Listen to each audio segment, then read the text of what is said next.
Welcome to Luca and Miguel. Enjoy the video. You start by opening the document and immediately checking View. Toggle Print Layout on and off to see if the gray shading is a display overlay. This often resolves it instantly. Once done, go to File then Page Setup to inspect page color.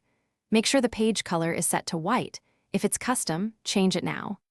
This step removes most background shades because Google applies page color per doc, not per paragraph, so correct the document level setting first.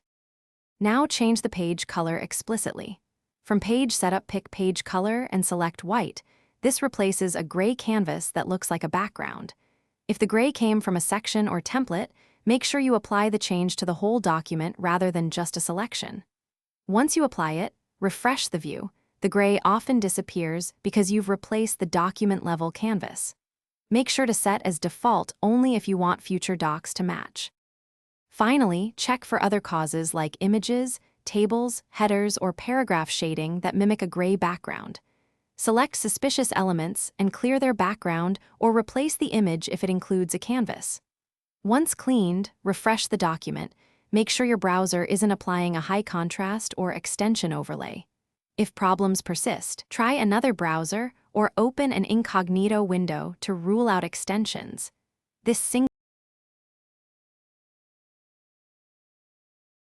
Thanks for watching and please subscribe. It's the best investment you'll ever make.